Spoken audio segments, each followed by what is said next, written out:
Back to Time Serve, the channel that scans the so you don't have to. Enrique Soriano has been featured before on this channel. However, we do not know his origin story and how he found God. But once you hear what happened after he was placed on probation, you may have to get in the back of the line in order to rip that cross. Alright, pause right here. This is where the red flags start waving.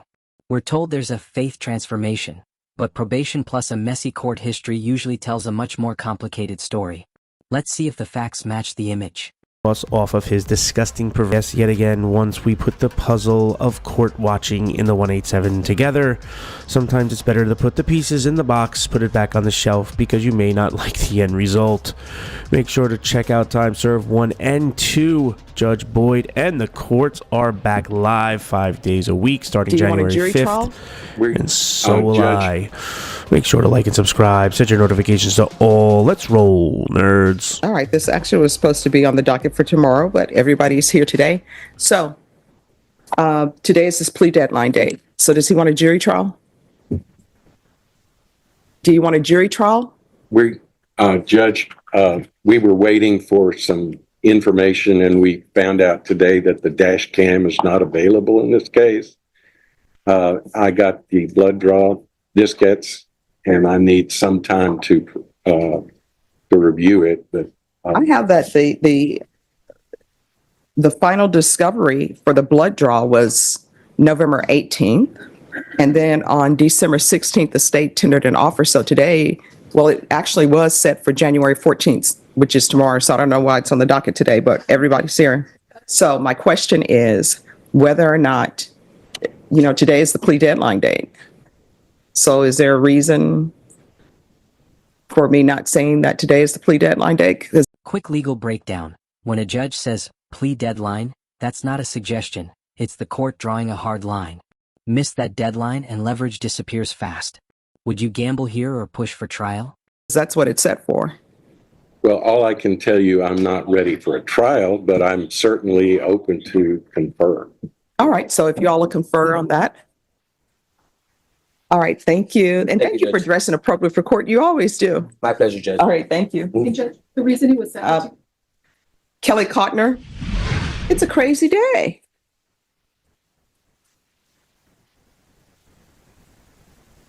All right. And Vashawn, I sent you the number 2. So it's there. So if we found the mouse where it says not now, we will do that. All right. Court is calling 2024 CR 3163, State of Texas versus Enrique Soriano. Can I have parties announced for the record? State. Andrew Harris, Tatum. Defense. Sherman on behalf of Mr. Soriano. Are you Mr. Soriano? Yes, Judge. Did you review the document, counsel, the discovery acknowledgement? Yes. And did you receive all discovery and review that with your client? Yes. Court will find that the state is in compliance with discovery. Mr. Soriano, did you review the application for community supervision with your attorney? Did you understand it and sign it? Yes, Judge. Did you review the true bill of indictment with your attorney? Did you understand it? Yes, Judge. Counsel, do you waive the reading of the indictment? We do. State, are you proceeding on the indictment as presented? Yes, Your Honor. Mr. Soriano, did you review the document entitled Court Admonishments and Defendants Waivers and Affidavit of Admonitions with your attorney? Yes, Judge. Did you understand it and sign it in all the appropriate places? Yes, Judge. Did you understand you're charged with driving while intoxicated, third or more? That's a third-degree felony. Range of punishment is anywhere from 2 to 10 years in prison and up to $10,000 fine. Did you understand? Notice how carefully the judge walks through every document? That's not formality, that's appeal-proofing the record. Once these boxes are checked, walking this plea back becomes nearly impossible. Yes, Judge. If you have a plea with the state, the court does not have to follow your plea. If for any reason the court does not follow your plea and gives you more than you bargained for, all right, we will see you back here on March 10th. At that time, I will make a decision on your sentencing. A little longer than a few minutes later. On January 13th, guilty to the offense of driving while intoxicated, third or more. PSI and TAP evaluation were ordered. According to your plea bargain agreement, the state recommends community supervision. They're asking that your punishment be assessed at 4 years in the prison. Have both parties had a chance to review the PSI and TAP evaluation? State. Yes, Judge. Defense. Yes. Any objection, state? No, Judge. Defense? No, objections to it. All right, anything you wish to say on behalf of your client? Would you explain to, you're applying for probation, is that right? Yes. Applying for probation. And tell her about your family and what's happening with you. So back in November, my wife, Well, you want to raise your right hand? yes, Do you solemnly swear or affirm the testimony you give will be the truth and nothing but the truth, so help you God? yes, I do. All right, you can lower your hand, state your name for the record. Enrique Soriano. All right, what would you like to say? So back in November, my wife lost her grandpa and she was having like breakdowns. So she got prescription medication, which is I think like escalate. So she was taking that for a couple weeks, and then she had like a screening for a hernia. So she had stopped taking them for the whole week. That caused her to get a mental illness. So she had to get hospitalized at the specialty transplant hospital for psychosis and bipolar 1. So that caused a whole bunch of stuff. She can't drive. She has to have to take care of her basically. And she relapsed back in January, still with the same thing, psychosis and all of that stuff. So I had to take 2 months off in order for me to take care of her. I just recently started working again in January, but I still got to take care of her. I got to take care of my 2 kids. I got to go to work. So I'm the only one in the household working now. So I'm the only one paying all the bills. I got 2 car notes, rent, my kids' food, things like that. So I'm picking my kids up from school. I'm the one taking them to school, picking them Your up. problem is that they're asking for inpatient treatment. That's what we need to get to the point. So what you're giving me is reasons why you don't want to do inpatient treatment, but it's not addressing the underlying problem, which is they say you need inpatient drug treatment. This is the emotional core of the case. Family hardship, mental health, financial stress. Real issues, but courts focus on risk and patterns, not just sympathy. Do you think this explanation helps or hurts him? Judge, if I could, Excuse me, we're on the record. I would hope that you could give him intensive outpatient treatment and hold that other in abeyance, because I think he's going to do well with that, but he's got to help his family. He's got to be there for them. State? State agrees with the recommendation of the supervision department. All right, the recommendation says inpatient treatment, or they say I could consider intensive outpatient treatment. How many children do you have? I have 2 year old, What are their ages? 8 and 6. And what is your work schedule? Tuesday through Saturday, 10 to 7. That's 10 a.m. Yes, ma'am. to 7 p.m.? Yes, Judge. All right, so who's looking after children during those times? My wife is. So, I Yeah. mean, he trusts her to look after the children from 10 a.m. to 7 p.m. Do you have any other help with you? We do have a support system, yes. Who's your support system? So family members, family friends, we recently moved, so my brother's down the street now. But it was very intensive as far as like getting her stabilized. So we have been seeing her psychiatrist, on a monthly basis. So she's really stable. So she's able to watch the kids. She's not a danger to herself or anyone around her. It was just the relapse. She still can't drive and none of that. And see, the problem is you've been on probation before for DWI. And here's the turning point. Prior probation failures change everything. Judges see this less as a second chance and more as a last one. This is where leniency usually ends. there's a motion to revoke file, and you were continued, and then you were terminated unsatisfactorily.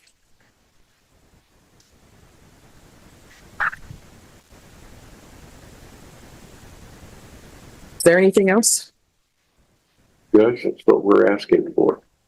It's an outpatient. All right. this is what the court is going to do.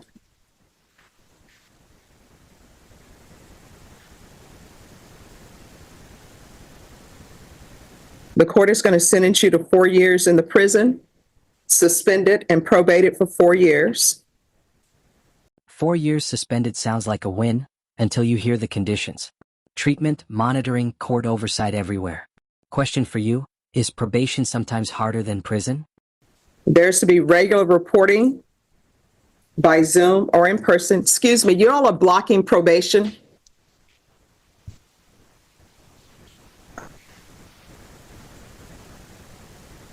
There's going to be proof of employment within 30 days. No employment as a home health care provider or with minors. A 2-year license suspension. And state, you may be excused. Thank you, Judge. All right, see, we're already violating the rules.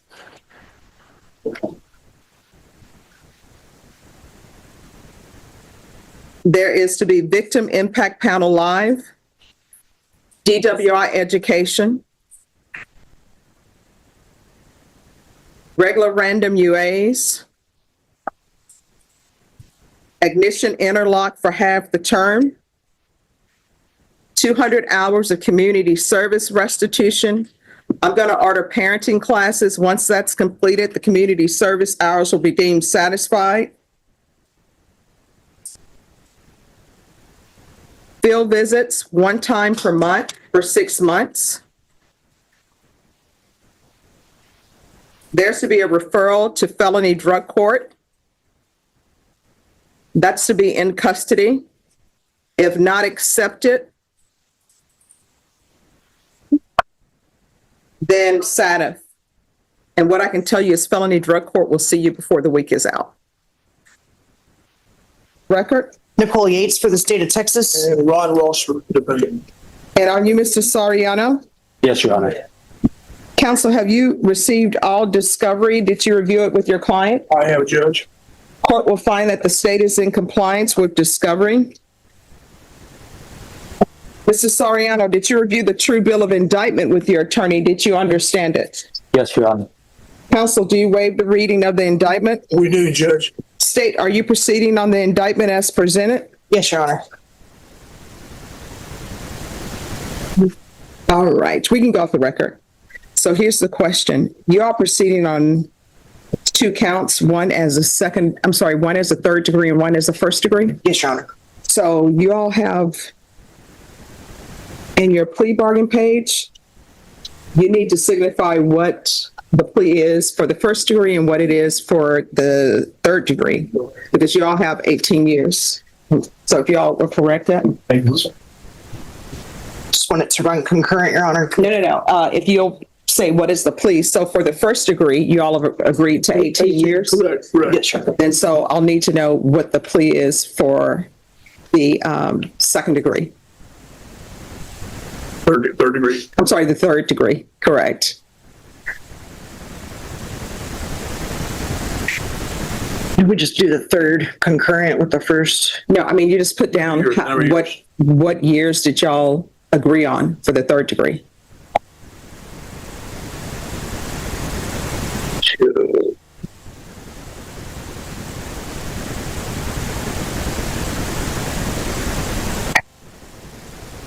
Years.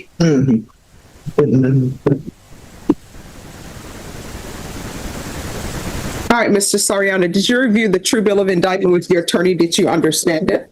Yes, Your Honor.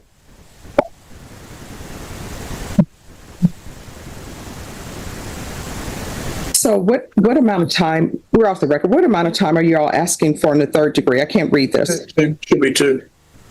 Okay. Yes, Your Honor. 2 on the third, 18 on the first concurrent. All right, do y'all want to initial this for me? If we did up top, Your Honor. Sure. Okay. All right, did you understand in count 1, your charge is possession? Yes, Your Honor. And count 2, you're charged with, in count 1, you're charged with the first degree felony. Range of punishment is anywhere from 5 to 99 years. or life in prison. And count 2, you're charged with as a third-degree felony. The range of punishment is anywhere from 2 to 10 years in prison and up to $10,000 fine. If you have a plea with the state, the court does not have to follow your plea. If for any reason the court does not follow your plea and gives you more than you bargained for, the fact that you entered a plea will not be used against you, and you will be allowed to withdraw your plea. Did you understand? Yes, Your Honor. You have a right to jury trial, a right for you or your attorney to cross-examine and confront any witnesses the state would call, and the right to remain silent. By entering this plea, you're giving up those rights. Did you intend to give up those rights and enter into a plea in this case? Yes, Your Honor. If you'll sign. Counsel, has your client been able to provide you with any defenses? Yes, Your Honor. According to the plea, count 1, you're to be sentenced to 18 years in the prison. Count 2, you're to be sentenced to 2 years in the prison. They're requesting that the counts run concurrently. Did you understand that to be the plea? Yes, Your Honor. Defense? It is, Judge. State? Yes, Your Honor. Did you review the waiver of appeal paragraph with your attorney? Did you understand it and sign it in both places? Yes, Your Honor. By signing that, you're waiving your right to appeal. The only items that can be appealed are written pretrial motions that have been filed, heard, and ruled upon by the court. Did you understand? Yes, Your Honor. Counsel, have there been any such motions? No, Your Honor. To count 1, how do you plead? Guilty, Your Honor. To count 2, how do you plead? Guilty, Your Honor. State any evidence. State tender states 1 and all attachments pending objection. No objections. Did you review the waiver and stipulations with your attorney? Did you understand it and sign it in all the appropriate? All right. Why should I follow this plea bargain agreement? Your Honor, I would ask you to follow the plea bargain agreement. The first degree charge stems from an incident where you will be likely charged in a different county. The other possession charge is probably on the spectrum of what I see, the least offensive. None of these cases are good, but as far as the spectrum, it's a lesser one. And these were primarily photos. I don't know if he took them or he had them on his phone or not, but there was a minimum number. There wasn't a tremendous number of them. So it's a substantial amount of time for this. It's not that kind of stuff. All right. In count 1, the court will sentence you to 18 years. In count 2, the court will sentence you to 2 years. Court will give you credit for any time served. Count 1 and count 2 legally must run concurrently. There's to be no residing in households with minors. There's to be no contact with minors. Did you review the document entitled Trial Court Certification of Defendant's Rights to Appeal with your attorney? Did you understand it and sign it? Yes, Your Honor. Because this is a plea bargain agreement, because I followed your plea bargain agreement, and because you waive your right to appeal, you do not have the court's permission to appeal. Because this is a felony conviction, you're not allowed to own or possess any weapons or ammunition. If you have a question over what that is, you'll need to speak to an attorney. Do you understand? Yes, Your Honor. All right. Do we still have the pending MTR? Your Honor, he was continued on probation for that DWI several months ago. Well, and he's been incarcerated ever since. Well, I'm not aware of an MTR being filed. do you want him revoked on that, or do you want him? We'd like them to be revoked on that. And All right. So if you'll speak with probation. All right, Norma. On his other case, a motion to revoke hasn't been filed. Just recall that for the 17th. Are you available on the 17th? That's Monday. Yes. Later in the morning, I should be. All right. Norma, recall this for the 17th. And that'll be on the motion to revoke. Your Honor, does state need to be here? No, there's someone else to be here. Thank you, Judge. If you'll... Cause number for that motion to vote. Yes, it's 2024 CR 3163. And I imagine they can just put this case in the motion to revoke. All right. Could they withdraw that motion? Would that resolve it? No. Well, there's not a pending motion to revoke. So if you all want to just have the motion to revoke filed, then that will be taken care of, and he won't be on probation. Well, he's gonna be in jail anyway. I mean, Yeah.